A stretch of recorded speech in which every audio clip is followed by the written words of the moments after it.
deeply than in the past how some basic concepts of media creation work once put into practice. The least that can be said is that more than ever frequent contamination of techniques and languages forces us to interrogate some notions regarding media that sometimes are given for granted. I propose here an analysis of three different approaches to intermedia creation, each displaying a peculiar set of rhetoric assets and technological solutions, thus responding to equally peculiar poetic urgencies. The three works I investigate here consist in two theatrical works, which are Between Me and P by Filippo Michelangelo Ceredi from 2016 and Middlesex by Modus from 2015, and one film, a short film, The Exquisite Corpus by Austrian avant-garde filmmaker Petr Cherkassky, also from 2015. For discussing the three works, some observations are necessary. First of all, these works can be defined in some respects as intermediate, since as I'm going to argue in the following of this dissertation, they managed to merge some basic structural features of at least two media, which are cinema and theater.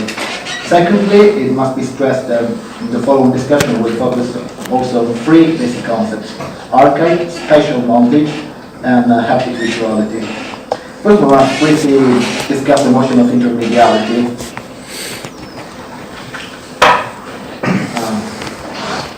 The tendency towards the contamination of arts was first noticed by Dick Higgins in the 1960s, who saw in intermediate practices such as happenings in his decade in the 1960s a chance to erode the borders between arts, borders that he perceived mostly as historically conventional.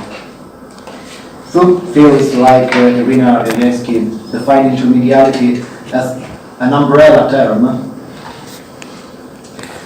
There are some constant features that can be located in intermediate practice. For instance, the partial or total absence of linguistic interaction, or better, of contamination between languages in a semiotic sense, thus a deeper interaction between dynamics which set themselves a priori in relation to language, to linguistic science. Also, we have to stress that, as André Gaudriol and Philippe Marion stated, a medium is une homéostasie fragile et institutionnalisée, a fragile and institutionalized homeostasis. So, the social acceptance of what a medium is and what it is supposed to work like is not to be overlooked in consideration of a medium. As for the relation between theater and filmmaking and cinema and differences, it is useful to recall what Susan Sontag said on the subject. If an irreducible distinction between theater and cinema does exist, it may be this: theater is confined to a logical or continuous use of space. Cinema, through editing, that is, through the change of shot, which is the basic unit of film construction, has access to an illogical or discontinuous use of space. In theater, people are either in the stage space or off. When on, they are always visible or visualizable in contiguity with each other. In the cinema, not such relation is necessarily visible or even visualizable. So, we can say that at the bottom of this consideration, my consideration of this work as intermediate, there is a distinction between two distinct approaches to time and space. The first, theatrical, being linear, simultaneous, and continuous, while the cinematic approach is necessarily non-linear, sequential, and discontinuous. As Lev Manovich argues in The Language of New Media, the so-called digital evolution stressed the renewed importance of databases, the archive, and the very idea of the world as a collection of units and indexes has stimulated artists and theories over the course of the 20th century. Think, for example, also somewhat recognizable also in Bergson's essay Matter and Memory. However, as Laurie Marx argues, memory is not merely a collection of objects to be accessed freely and confidently, what some critics of Bergson to find a buffet of memory, but a rather viscous matter, the organization of structure and structure of which display a significant presence of all discontinuities, gaps, and odd connections.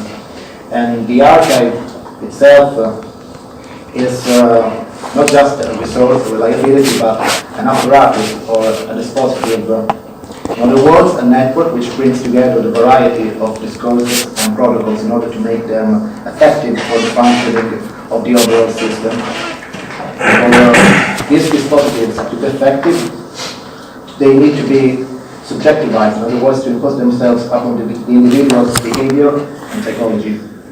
And the very idea of the world of human thought as an archive, collection of categorized objects, is deeply rooted in the human mind. Think, for example, of Stanislavski and his theory of affective memory, of emotional memory.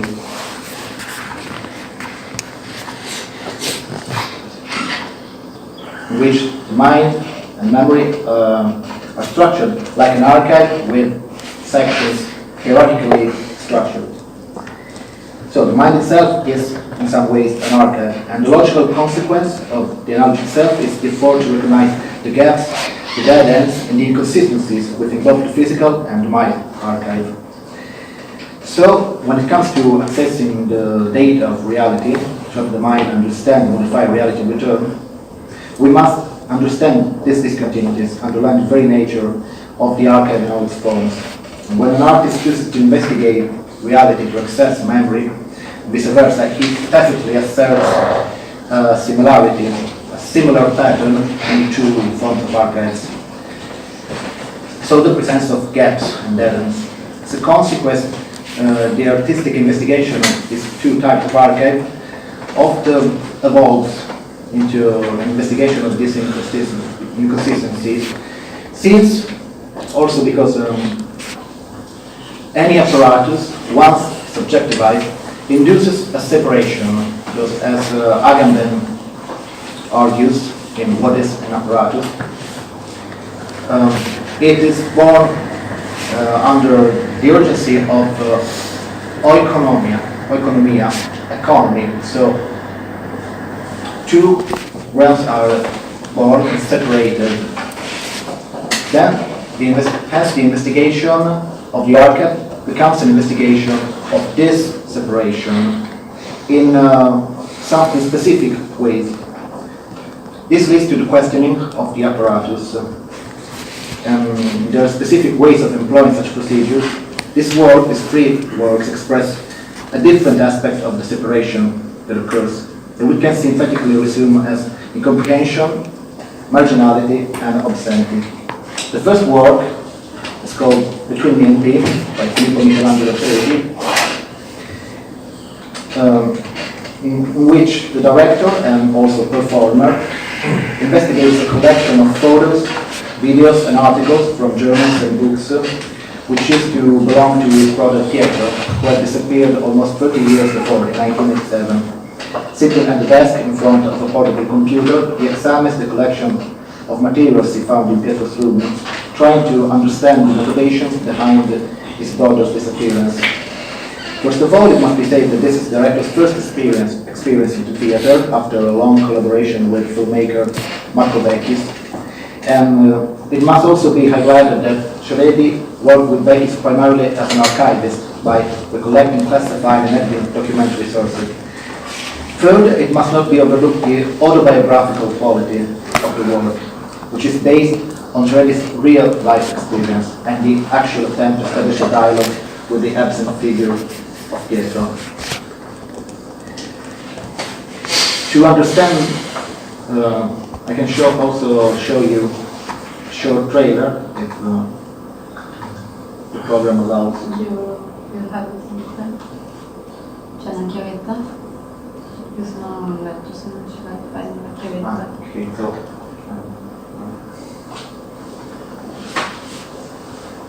I can show it on video.